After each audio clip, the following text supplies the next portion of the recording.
Hello everyone and welcome back to another instalment of the Warwick F1 Show. We are back where we belong in Studio 2 for our recordings. No more internet connection issues. We are here for the new term and the new year, and I, to be honest, wish that we had a better race to start off this one, because I mean, be honest, it wasn't the best Singapore Grand Prix we've ever had, to be honest, especially after an incredible weekend in Baku, and then we've gone back to nothing really happening. I am joined by our society president, Katch. Thank you very much for joining me today. What is your rating for that race, and why is it about a 3 out of 10 or something like that? So, hello, I'm very happy to be back in the studio. It has been way too long since we've been here, but yeah, sadly, not a great race to start off this era again. It would be a 3 out of 10 if it wasn't Lando Norris winning it, so it's a 4 out of 10. So do you have some stake in it, I suppose? So I do have a stake. It wasn't great. At least the weekend, there were funny moments from the weekend as a whole. Sure, the race was really boring and I wanted to sleep, but we did get a lizard, and you don't get that at every Grand Prix. Therefore, it's got to give us a bonus point. We also did have a Clarendon meal to get us through the race, so that does make it helpful as well. If I was on my own, I would have had a nap at home. But I suppose we'll get straight into it with the man you mentioned, the man himself, Lando Norris. An incredible drive from him again, very much like the Zandvoort race, where he almost dominated it from start to finish. And I think once he got round turn 1 and lap 1, maintaining his lead as he got pole position obviously on the Saturday, he just stayed in control for the race all the time. And the gap really was 30 seconds until he kind of nursed it home by the end, but certainly over a 20-second gap, like in Zandvoort. He's got to be happy with that race. I think this was the race that he did need to make a statement, especially now the conversation is more shifting towards the Drivers' Championship. Exactly, because the constructors, it's been a race now, they've been top, and they've only cemented that lead. With Sergio Perez coming back to Sergio Perez things, it is very much McLaren is getting the constructors. So we all said going up to it, everyone knew this was the race he had to take control of. He had to do everything he could to get the win, get a solid lead, make a statement. He did that. It's just unfortunate that for some reason Max Verstappen was also there. Why was Red Bull okay? Well, who knows? This is the thing, because even though I am very happy, and Lando Norris did everything he could, minus a bit of work from a certain Aussie, which we'll get onto, I suppose, but I think Verstappen might be happy with this race, because realistically, I think we were talking in our preview, which you should obviously check out if you haven't after this episode, but we were talking about that Verstappen and Red Bull this isn't one of their favourite tracks. This is obviously last year where Red Bull had their only instance where they didn't win between both drivers. And I'm sure this was an opportunity that McLaren were looking for, where they could really close down that gap to Verstappen in the Drivers' Championship, where Lando Norris would get first and Verstappen would get down in maybe 6th or 7th, for example, like he's been for a few other races this season. But Verstappen has been able to get that second place, and I think he'll be very happy to have what is a successful race in terms of damage limitation for him. And now I think if Verstappen gets second for every race, no matter what the sprints or the fastest laps, then he will retain the Drivers' Championship. So is it almost slipping out of McLaren's hands already and Lando Norris's hands? I think it could be. So my biased view on this is that it hasn't been a title fight for a while. So my stat now, I now have a good stat to back that up, with the points difference between him and Max being the exact same now in the title battle as it was after Miami, which says a lot about the inconsistency of McLaren and of Lando Norris, and maybe it says a lot about how good Max's damage limitation has been, because no one, I think, expected him to actually be second on pace. And sure, he was kind of in no man's land the whole race, with a big gap to Lando in first, and a big gap to George or Oscar when it was either of them in third. So it was very impressive from him. We didn't see much of him at all in the race because of that gap. But like we've said, Lando did everything he could. There really was nothing else, bar a few maybe lack of concentration moments where he nearly put it into the wall. It was quite a big statement, quite a big drive. If there was momentum, if there was another race, it would be really interesting to see how this weekend would be if we went straight to Austin. But we now have 3 weeks where maybe this will give Red Bull a bit of hope. Maybe they will, I don't know, do some developments and maybe upgrade their car. That would be good. They should have done that a century ago. But alas, it is still, I think, the gap could close. There is still the gap could close. I don't know what race now is going to be the next one where there is potential to be that big of a pace difference between McLaren and Red Bull. Because, yeah, Singapore was the track. So, I don't know. It's whether it ends up as a title battle, whether it ends up at Abu Dhabi, who knows? I really doubt it. But it's good to see for future that Lando can make statements like this. For example, not messing up his first lap. Congratulations, round of applause for Lando Norris. It was, I think once he got past that turn one, we maybe all breathed a huge sigh of relief. I was not breathing at that point. I was very stressed still. I was like, come on, 1 lap, please, 1 lap, that's all I beg. And when he finally did it, I could then relax and then enjoy the race.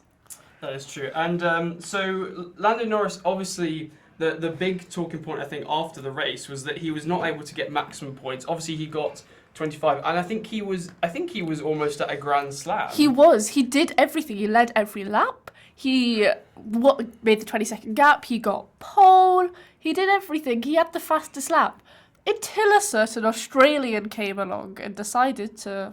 It is Australians that do like to screw him over, except this time it was not his teammate like in Monza. It was a certain Daniel Ricciardo, who I should mention was in P18, which after the DNFs you could also call last. It was not a great drive from him, and he has obviously been having issues. And there's a lot of rumours around there at the moment about what his future is, and I think we can expect a decision about that on the next few days. But that's a different story. I was just so confused as to what was going on, because obviously he couldn't go for the point of fastest lap because he was outside the top 10, and unless there was about a 8-car pileup, he wasn't getting anywhere near the points.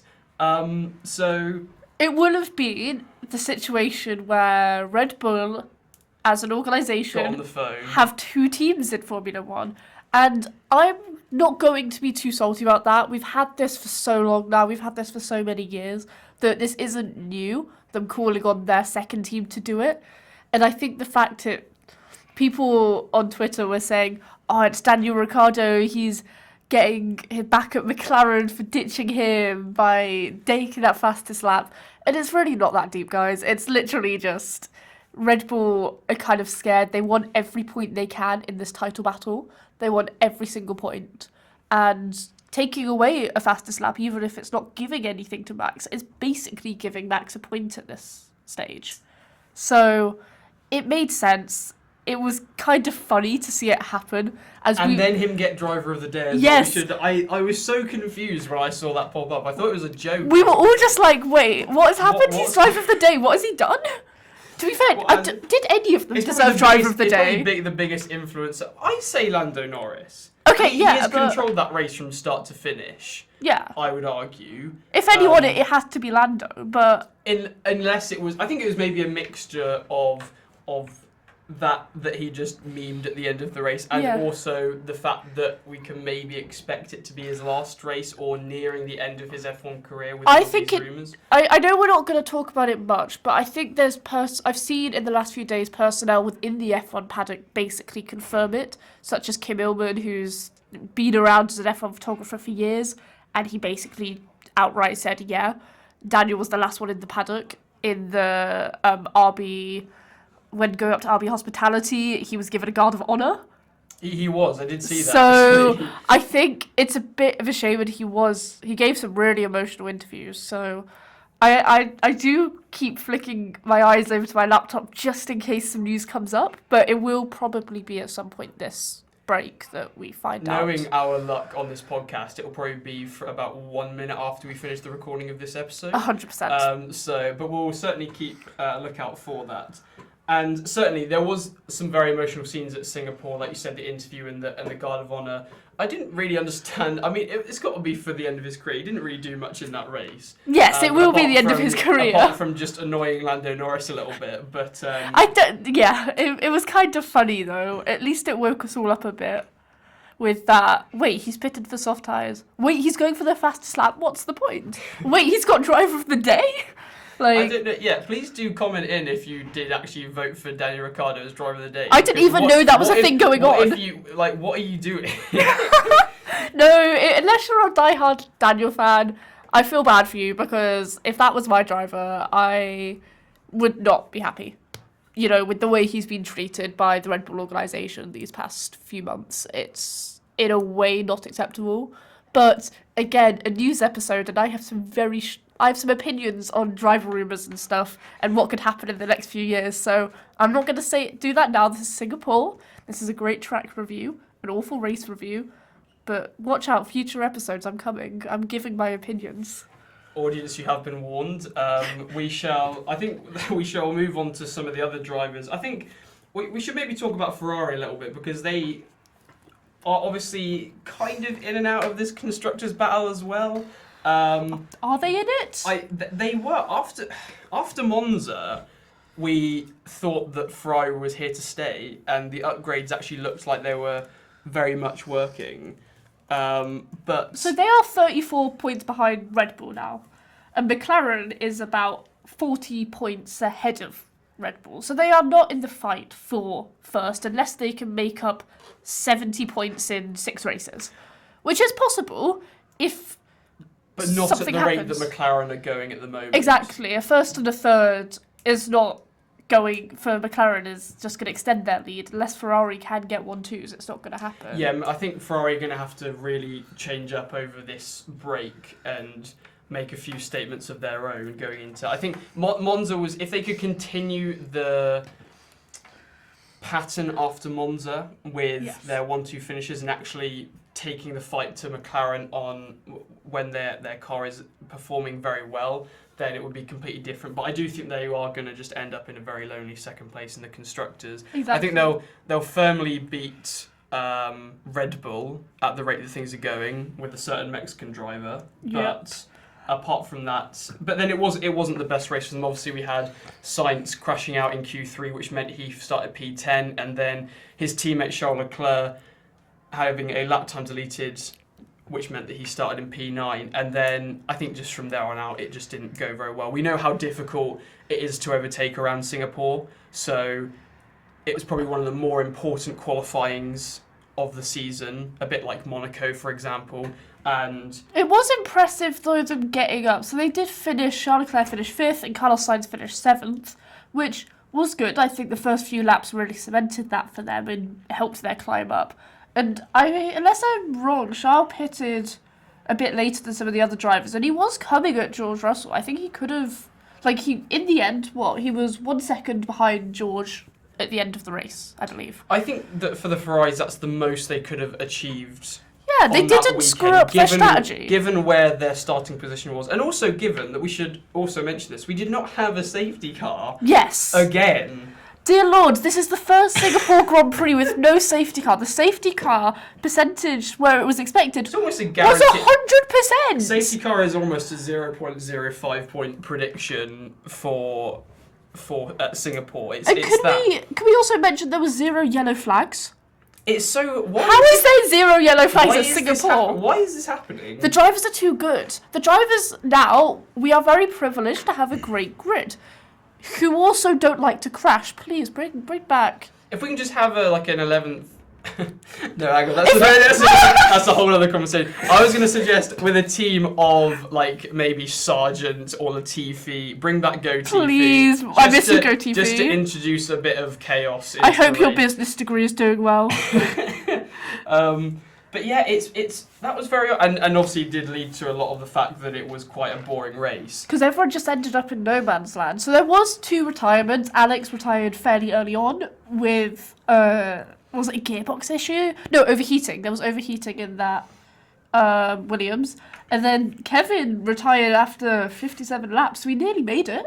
I think he just gave up. Really, Yeah. I think he probably. To be completely honest, I know I've put that really like badly, but they probably did. I think he was about a minute and a half behind Ricciardo because of some issues or lots of pit stops that he was having, and probably realised that the race wasn't going anywhere. There was no safety car, which they were probably waiting for to get him back into the race.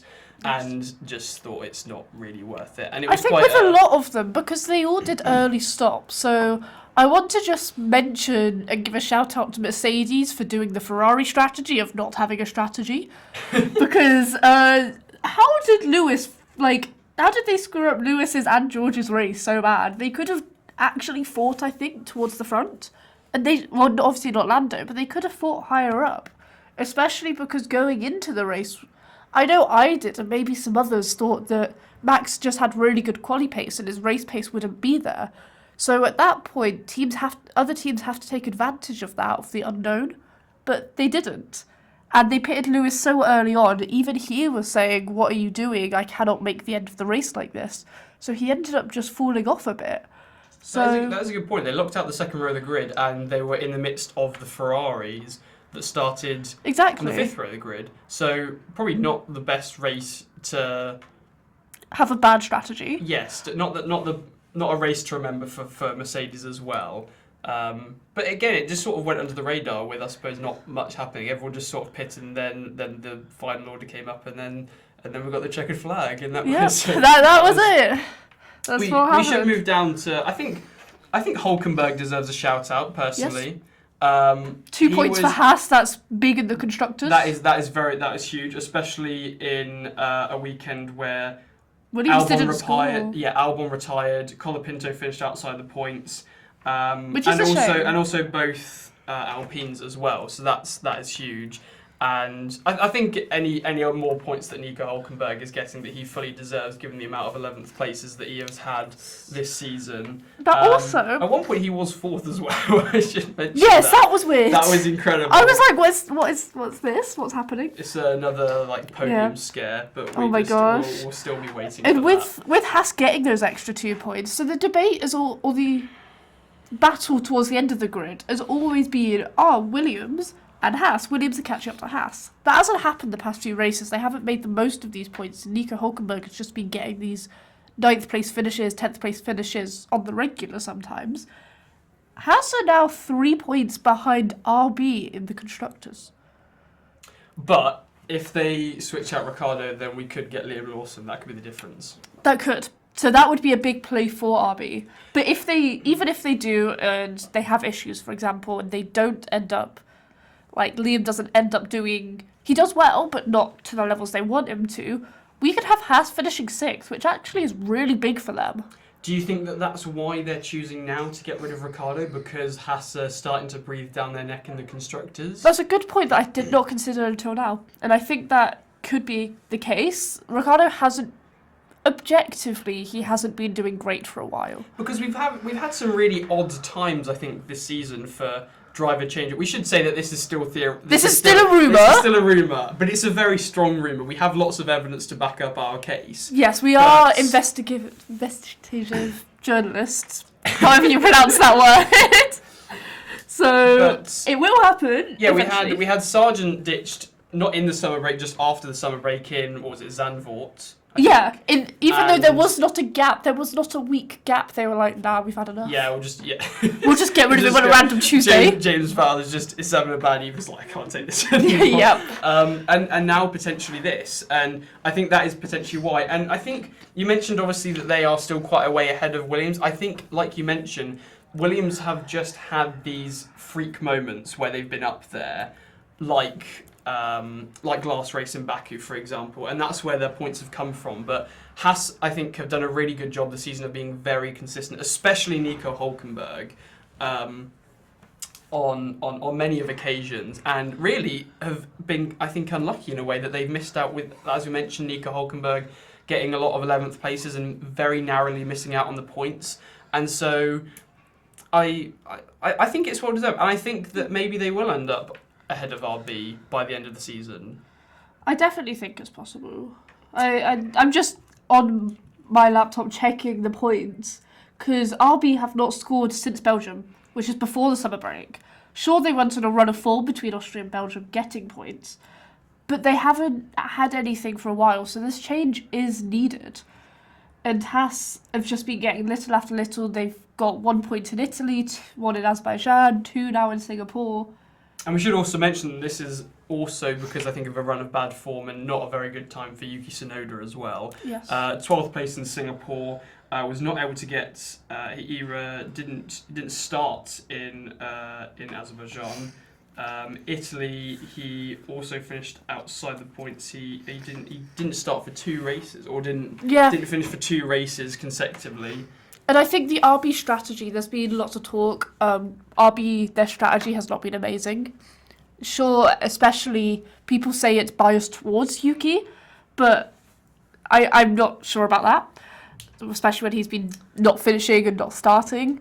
But the strategy team needs to kind of look at what's happening, and sometimes that might be... It's the case with a lot of teams that maybe start lower down the grid or out of position. They go for a completely different strategy.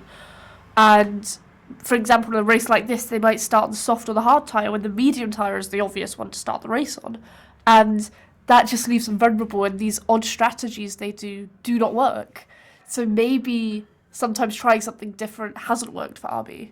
So for the last few races, stick to the norm and just pray for other teams to not do as good a job.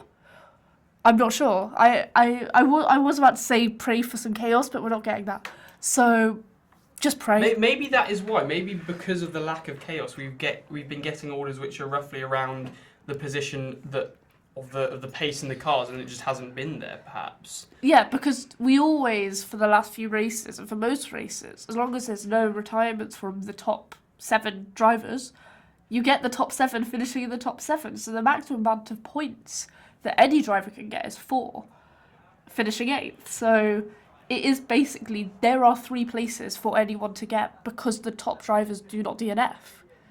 So it is tricky for those lower down teams now. Certainly, and I think we'll move on to our segment in the episode where we like to talk about Sergio Perez. Perez watch. I think it was a bit Perez.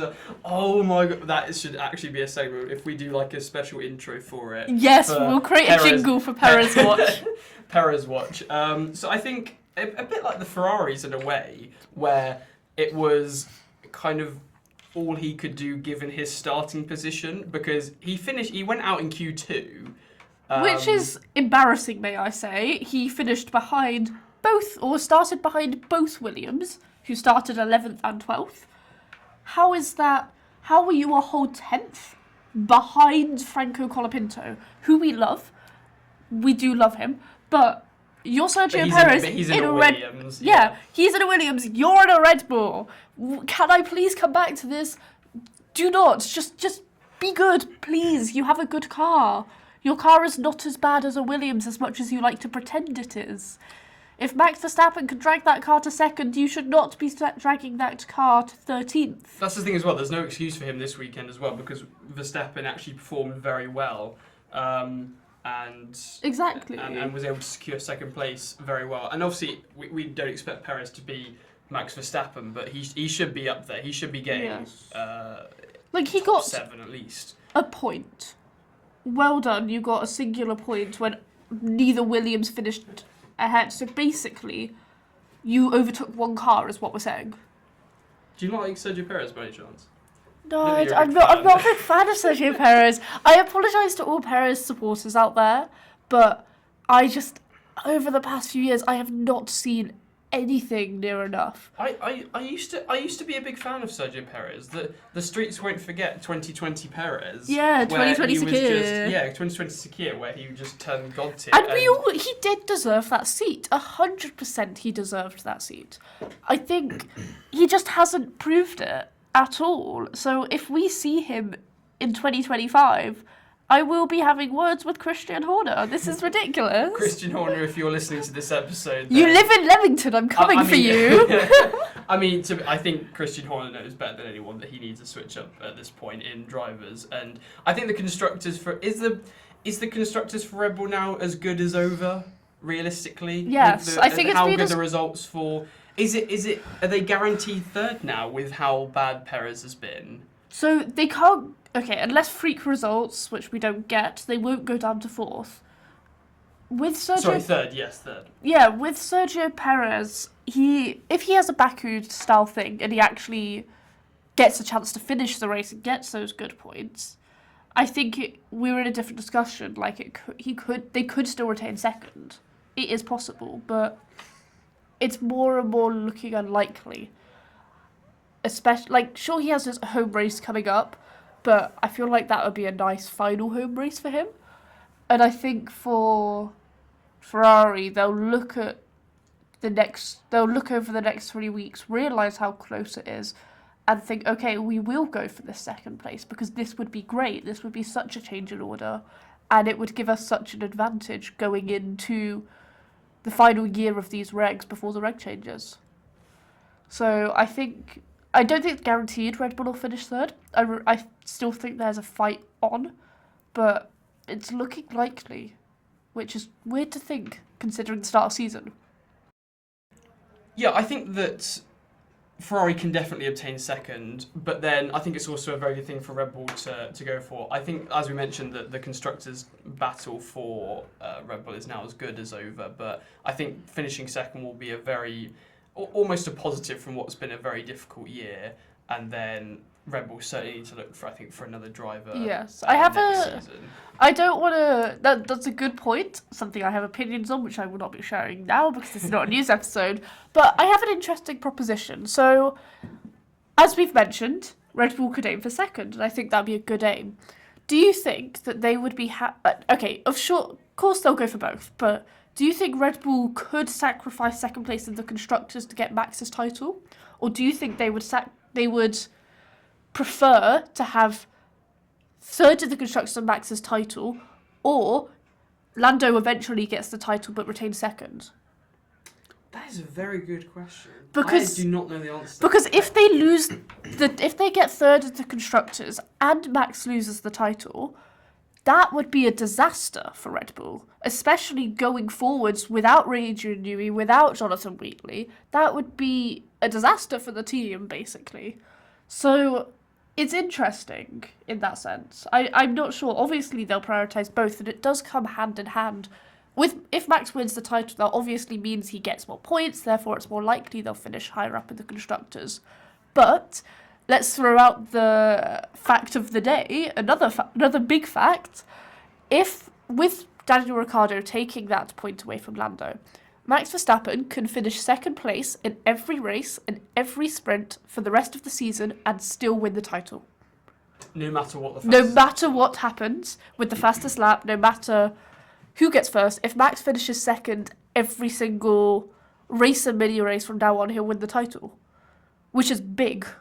I'm gonna answer your question with a theory which is it even possible for them to make that decision? Because if Perez is going to be sacrificed or he's going to be used to help Verstappen, does he actually need to be up there fighting with him? Which so far in this season has not happened on many occasions, where he's been not even ahead of him, just up near him, to be honest. I mean, that's one of the reasons. And another thing we should give credit for Verstappen for is that he was obviously fighting the two McLarens by himself. His teammate was nowhere to be seen, and that has unfortunately just been the story of the season, really, where it's just been a 2v1. It has. And I think if, let's say, Perez does pick up form again, and this was just an off race for him, you've got Lando and Max, and then Oscar and Sergio being the quote-unquote second drivers. Big quotes there. But you would not bet on Sergio Perez doing better than Oscar Piastri right now. Oscar's form is so good that those two, if it comes to defending, Oscar is going to win in any battle those two go up against. So I think it does play a part, Sergio not being up there, and he has to improve his qualifying form. We've said this for so long now, that if he qualifies up there, then it's fine, because he can still do some wheel-to-wheel racing. He is, in a way, still proving that he is a driver that can drive. He's not a great one, but he's not causing these big incidents and stuff. So it's obvious that he's still okay. He still has some talent. He is still on the grid somehow. But if he's up there, then it will give Max the chance for the title, but it's just not happening. Again, I still don't think there's a title battle, but I'll be proved wrong maybe at some point. But the critical thing is that Oscar Piastri can finish third. It's Oscar Piastri's job to finish second, because that means that Verstappen doesn't finish second. Yes. Because Verstappen now knows that he can just be up there. He doesn't even need to beat Lando Norris in every race. And by the way, I don't think that Lando Norris is going to win every single race. That's not going to happen happen at all. Exactly. So it's falling more towards the hands of Max Verstappen now. And so, it's Perez should be up there to almost take some attention away from Oscar Piastri. And so in that sense, maybe I think they should almost sacrifice the constructors. Yes. I feel like even if they do that though, they might have a chance at finish second. I don't know. I keep going back and forth on my opinion. Yeah, it's so, we just have no idea at this point, because it's so hit and miss. It's so tight. That's the issue. Everything is so tight and it's so unpredictable. We mentioned it, I think, in a previous podcast, that because the top 4 teams are so good, you can still get any driver winning that weekend. You can still get any of those 7 drivers winning a race. And it's not like, sure, the McLaren is, in theory, if you look at the stats and you look at the data, the McLaren is faster and it is a better car. But it isn't so much better that it is guaranteed a win every race, every weekend. It's not going to happen. So you could get Ferrari wins and Mercedes wins. So that's why it's all so close. That all the drivers are really good and all the teams are good, and some races have good strategy. So it's so hard to predict. Anyone that can predict it and say, yes, we know this is going to happen, you've missed some things, because it is impossible. And it'll create moments where we're saying stuff like this, and at the end of the season, we'll look back and realise how stupid we were. But it's the fun of the game. It's the fun of the sport. That's just one of the parts of being on this podcast, really. Is you yes. just have your bad predictions publicised. I think that Red Bull will finish. This is my honest prediction. Okay. I think holding you to this. I think that Red Bull will finish third. I think that Ferrari are, because they have both drivers, I think they're good enough to overtake Red Bull with Sergio Perez being down there. But I do think Verstappen will get the Drivers' Championship. I think it's just a bit too... The gap is just a bit too big, especially with the fact now that we have that stat that we know that Verstappen can just get second, because I think Verstappen has probably been one of the more consistent drivers this season, as we know how good of a driver he obviously is.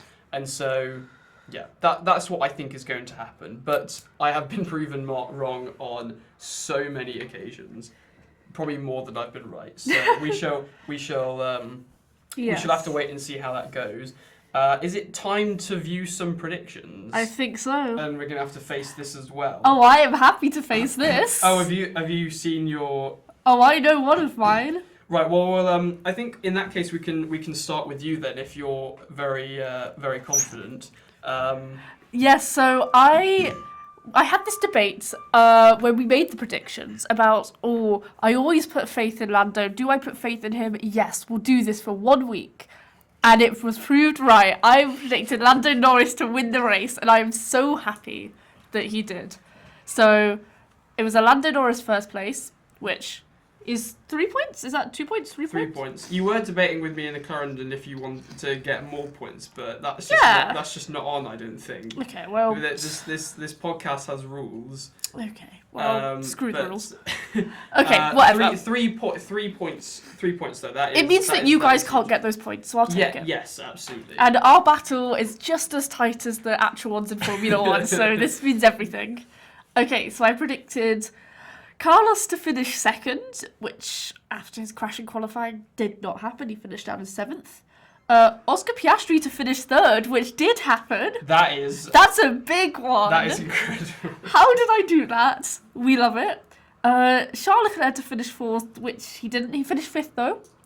And I predicted Lewis Hamilton to be that Mercedes in the top 5, which it was George Russell in fourth. But very narrowly missing out. But then, to be fair as well, I think we all did predict Ferrari to be up there. I think, yes, especially after last season, I think we thought that those two were going to be the drivers that were challenging the McLarens, not Max Verstappen. So I think we were all proven wrong on that front. Yep.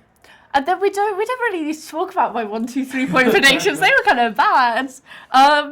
I was really thinking it's Singapore, so there will be chaos. So I went for a bit of a harsh first 1 point prediction, which was 4 DNFs in the race, which we had 2. Kevin Magnussen causes an incident. Sadly, he remembered how to drive. And 3 points is a car fire, which there was an overheating car. There could have been we didn't see any flames though. So, no. You were. I was wondering. I did wonder why you were cheering for the car to catch fire. What was it? Alex Albon retired. Yes. And I thought, like, don't. That's cheer for that. So a light fire, perhaps. Maybe we were cheering for the 3 point prediction. But no, there was none of. But I think my top 5, I did pretty well with that. It was very impressive. So that's 6 points, if I'm not mistaken. Yeah, because it was 3 for Lando. No, sorry, 7 points with Leclerc in the top 5, yes, but in the wrong position. So yep, that is 7 points from your predictions, which takes you up to 110. Right. Before we do mine, we can go through. Chinmay couldn't unfortunately be here with us today. We'll read out his predictions, which were made by Will Kings. So he said Sainz first. That didn't happen. Yep. Leclerc second, which is a point. Top 5. Again, this is the thing. We thought that Ferrari would be good. Were going to be good. Norris third, Piastri fourth, and Verstappen fifth. So 4 points, I think. Yeah. 4 drivers correctly in the top 5, bar Sainz, but none of them in the correct order. 1 point prediction was that the race will be an hour and 45 minutes long. We're going to have to check that. No, it was 1 hour, 40 minutes, 52 seconds. That if we had a yellow flag or a safety car, that would have been. That's what we expected. I don't know. What's the shortest Singapore Grand Prix ever? I think would that make it the shortest Singapore Surely. Grand Prix ever? I think. Shortest. We'll come back to this. I am going to be googling this stats. If you aggressively Google just for one moment, and but we'll say I think that was so that's not a 1 point prediction for Chinmay. And then it was Norris gains 12 or more points over Verstappen. He did not do that. Verstappen obviously had a very good race, finishing in second, so he only got 7 points over him in that race. And then the 3 point prediction was collisions between 2 drivers running in the top 5, thinking of a bit of chaos that we saw in the previous race weekend in Baku, and we did not get that either. So that's only 4 points for Chinmay, unfortunately. He's just ahead of you, Katch, on 111, but you've made up some very good points. Yeah, Chinmay, if you're listening to this, then you're going to have to go and find Will Kingswood for an explanation. I have this fact. I have all the run times for the races. Okay. And it is by far the shortest. By far. So there have been 5. Since 2008, there have been 5 races that have been over 2 hours. And this one was 140, was it? 140. Last year's was 146, which was the next shortest. And then before that, it was 151. So most of them, apart from last year and this year, are all above 1 hour, 50 minutes. So. But then I'm not surprised, really, that there is the shortest, because it's completely dry running, no yellow flags. Yep. So it was, it was certainly a very unique race in Singapore. Not the type of unique that we look forward to. I suppose we'll go to my predictions then. I predicted Leclerc to finish first, and he finished fifth, obviously. Norris second. I did get Piastri third, so Oh, nice. I'll take that. Yeah.